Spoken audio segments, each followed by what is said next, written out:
Καλησπέρα. Τώρα καιρός ο καιρός. Έχουμε διρρυπωθεί κιόλας. Οπότε σήμερα θα μ' ακούτε λίγο περίεργα. Σήμερα δεν θα παρουσιάσω κάποιον ατομοποιητή. Θα δείξω κάποια εργαλεία που πρέπει να έχει ένας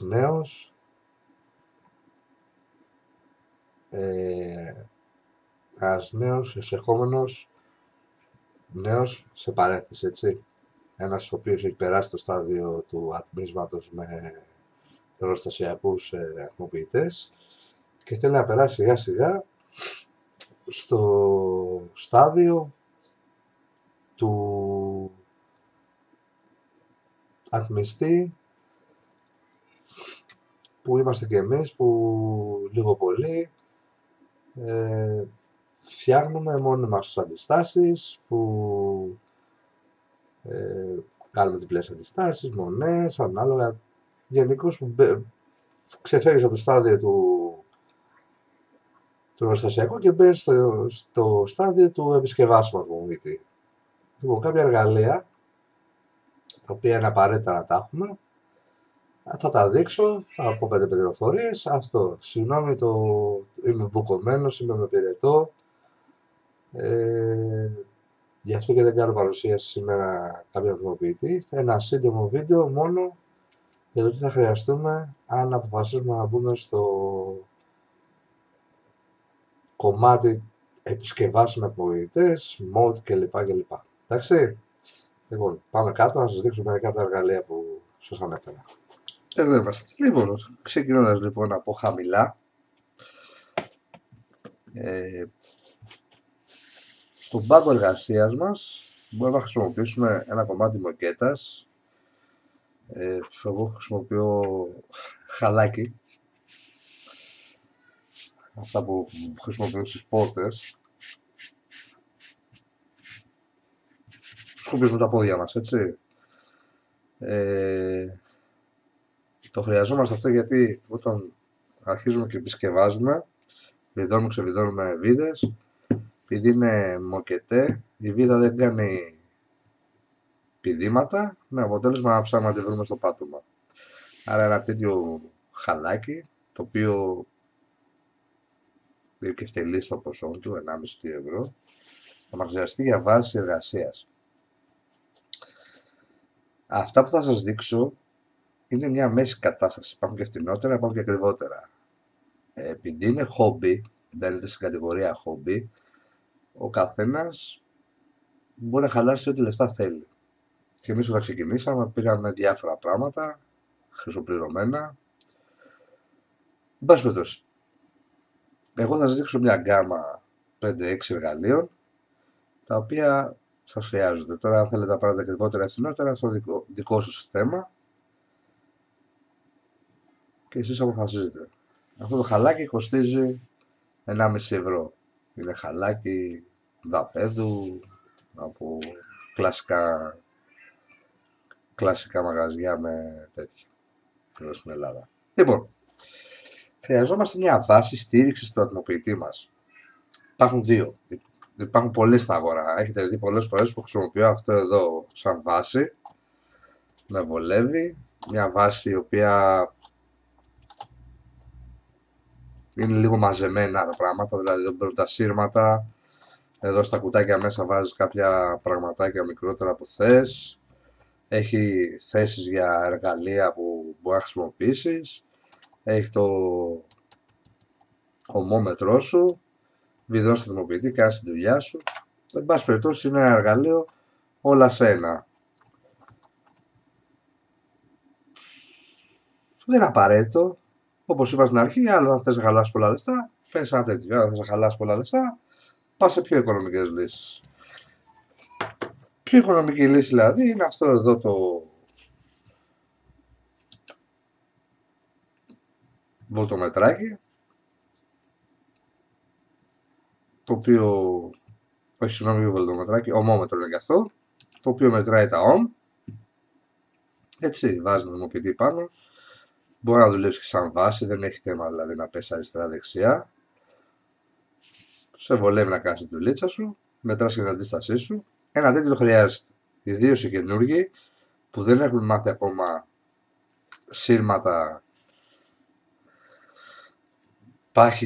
πόσο παχύ είναι το σύρμα, πόσες πίες και τέτοια. Καλό είναι να έχουν ένα ομομετράκι, να ξέρουν τι έχουν στήσει, αν είναι σωστή η αντίστασή τους, είναι κυκλωμένη, έτσι. Ιδίως αυτοί που θα παίξουν το μηχανικό, καλό είναι να έχουν ένα τέτοιο μαζί τους για να μετράνε τις αντιστάσεις προτού δώσουν ρεύμα και δημιουργήσουν κάποιο πρόβλημα στο mod, σε αυτούς, γενικώς. Εντάξει. Δύο άλλα απαραίτητα εργαλεία, τα οποία χρησιμοποιώ συνέχεια.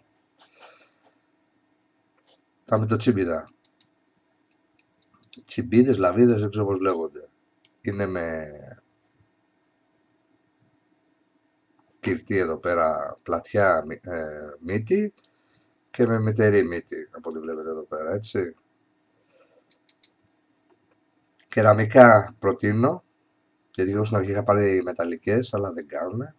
Κεραμικά γιατί όταν θα πατάμε να κάψουμε κάποιο σύρμα και μετά το πιάνουμε για να το κολλήσουμε όταν θέλουμε να φτιάξουμε μακροκόιλ κλπ. Μπορεί να ξεχαστούμε και να δημιουργήσουμε, να δώσουμε ρεύμα την ώρα που το κρατάμε και να καεί η αντίσταση. Οπότε η καλύτερη λύση είναι δύο τσιμπίδες με κεραμικές μύτες να μπορεί να κάνεις τη δουλειά σου. Επίσης μπορεί να κάψεις το μες, το κρατάς για να το κάψεις με το φλόγιστρο και γενικώς πολλές χρήσεις που μπορεί να κάνεις με τις δύο τσιμπίδες. Η πλατιά είναι για πιο εύκολα να πιέζεις τα σύρματα να ενωθούν οι σπήρες όταν είναι η αντίστασή σου. Η υψηλή είναι για πιο λεπτοδουλειά. Εντάξει, δύο τσιμπίδες τουλάχιστον χρειάζεστε στα εργαλεία σας σαν καινούριος χομπίστας, μπαίνοντας στο κεφάλαιο επισκευάσιμη. Παρακάτω, ένα ψαλιδάκι. Τώρα αυτό εδώ, αυτό έχω εγώ, αυτή τη στιγμή χρησιμοποιώ. Ένα απλό ψαλιδάκι εμπορίου, να κόβει. Να μπορεί να κάνετε τη δουλειά σας, θα χρειαστεί κάποια στιγμή να κόψετε μες, θα χρειαστεί να κόψετε βαμβάκι, φυτίλι, οτιδήποτε, σύρμα. Ένα ψαλιδάκι λοιπόν, θα χρειαστεί. Κατσαβίδια. Υπάρχουν πολλών ειδών κατσαβίδια. Αυτά εδώ τα απλά, τα κινέζικα που λέμε, που έρχονται και με ατμοποιητές παρέα πολλές φορές, αρκετά χρήσιμα. 0,2 είναι το πάχος τους, οπότε στρίβεις και εύκολα αντιστάσεις, έχεις μέτρο με τη μία. Και κάποια άλλα που είναι σετάκια, βέβαια τα έχω διαλύσει τα περισσότερα που έχουν μείνει αυτά τα δύο, των ορολογοποιών υποτίθεται, που είναι λίγο πιο μεγάλα και πιο βολικά. Και αυτό πάλι είναι ανάλογα στο εγκρί σας.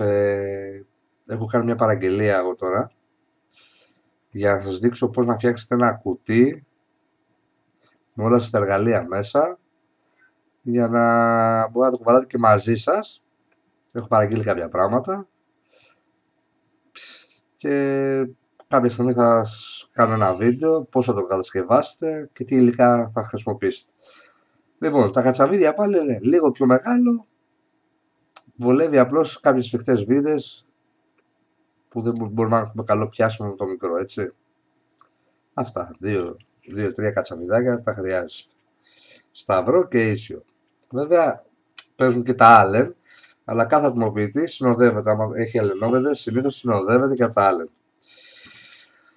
Ένα άλλο εργαλειάκι που θα χρειαστείτε, ιδίως αυτοί που θα μπείτε στην κατηγορία μεσάτων, έστω στις αρχές, είναι ένας χάραγας. Να μπορείτε να μετράτε τις διαστάσεις που δίνουμε για το κομμάτι του μες, όταν θέλετε να το κόψετε, να το τυλίξετε κτλ. Ένας χάραγας, πότε δεν πάει χαμένος, έτσι. Για τους... Εγώ είχα πάρει στην αρχή ένα βολτόμετρο, ένα βολτομετράκι και αυτό του... από ό,τι βλέπετε, ένα βολτομετράκι στην αρχή. Είχα πάρει και ένα τέτοιο, έκατσα, άνοιξα την τρύπα και το έβαλα και το έκανα το κουτάκι να μετράει και αντιστάσεις και volt. Μου έχει φανεί πολύ χρήσιμο το βολτομετράκι, επειδή κυκλοφοράω με πολλές μπαταρίες και κάποια φορά ξεχνιέμαι. Χρειάστηκε πολλές φορές να μετρήσω την μπαταρία για να δω ποια είναι γεμάτη και ποια είναι άδεια. Ευτελέστα ποσά μέχρι στιγμής, δηλαδή το βολτομετράκι και τα λοιπά. Ένα βολτομετράκι θα σας χρειαστεί. Αυτά είναι τα εργαλεία, δεν νομίζω να έχω ξεχάσει κάτι. Τα εργαλεία που κατά κύριο λόγο χρησιμοποιούμε. Εκτός αν μπούμε βέβαια στο MES που θα χρειαστούμε και ένα φλόγιστρο, πάλι αυτό είναι το πιο φθηνό. Φλόγιστρο χειρός, για να μπορούμε και με τα MES. Υπάρχουν και πιο ακριβά, υπάρχουν και με βάση, υπάρχουν και σαν μπιστόλι. Ένα μικρό ψάξιμο στο ίντερνετ θα σας κατοπίσει. Εγώ χρησιμοποιώ αυτό εδώ γιατί αυτό έτυχε να αγοράσω στην πρώτη μου επαφή με MES και τα λοιπά. Και δεν μου έχει χαλάσει ακόμα και το χρησιμοποιώ αυτό εδώ. Υπάρχουν κάποια άλλα που είναι με βάση, δηλαδή που έχουν μια βάση και το κρατάνε έτσι, το οποίο βολεύει καλύτερα στο να δουλεύετε και με τα δύο χέρια χωρίς να κρατά το φλόγιστρο που κρατάω εγώ όταν το χρησιμοποιώ. Αυτά.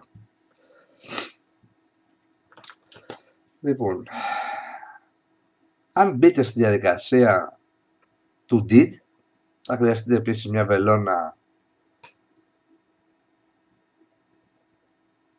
18 τουλάχιστον, δηλαδή η τρύπα αυτή εδώ λέγεται 18, για να μπορεί να περνάει μέσα γλυκερίνη και προβολογερόλη. Σύριγγα, όποια και να πάρετε, αν δεν είναι γυάλινη, θα γίνει διάφανη, θα φύγουν τα γράμματα από πάνω. Έτσι, εγώ έχω μία που τη χρησιμοποιώ για να κατέβω τα υγρά.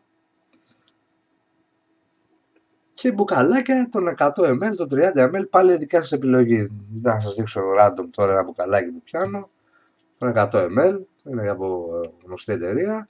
Έτσι. Το οποίο μέσα μπορώ να κάνω την ανάμειξή μου. Αυτά. Τα περισσότερα από τα εργαλεία αυτά τα βρίσκετε στη γνωστή Fastec σε πολύ χαμηλές τιμές. Αν θέλετε να αγοράσετε, να κάνετε μια παραγγελία, να τα φέρετε.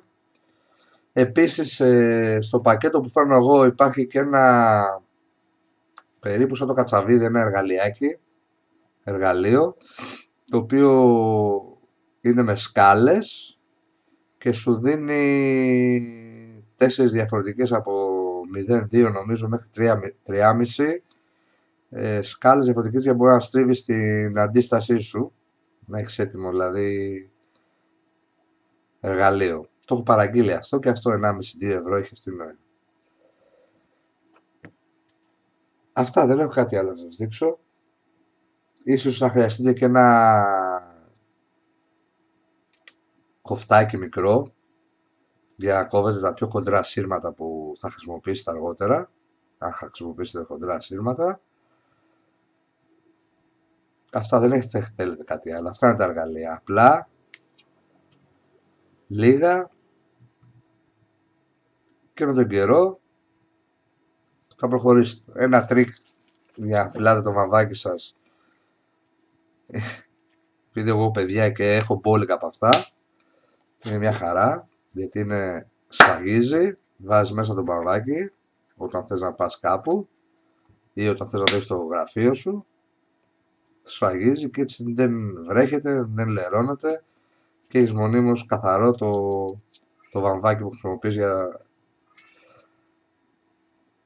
για τα στήσιματά σου. Ή βαμβάκι ή φυτίλι, μπορεί να το έχεις εδώ μέσα και να μην κινδυνεύει, είναι ψηλό στεγανό ας πούμε αυτό εδώ. Δεν έχω κάτι άλλο να σας δείξω, πάμε να σας πω και τα υπόλοιπα όπως πάντα και να κλείσουμε. Η διπηρετός έχει αρχίσει και ανεβαίνει πάλι, δυστυχώς. Λοιπόν, κατά τη γνώμη μου, φτηνά εργαλειάκια, λίγο προσοχή στις τσιμπίδες κεραμικές για να μην έχετε πρόβλημα αργότερα αγοραστάλες. Βάσεις, κυκλοφορούν πολλές στην αγορά, σας έδειξα μία που έχω εγώ ή μία απλή όπως αυτή εδώ. Πάλι, τσέπη δικιά σας είναι, χαλάτε που θέλετε και όπως το θέλετε. Αυτά. Δεν έχω να πω κάτι άλλο. Καλά να περνάτε. Ευχαριστώ που ακολουθείτε. Καλώς ήρθατε στο επισκευάσιμο.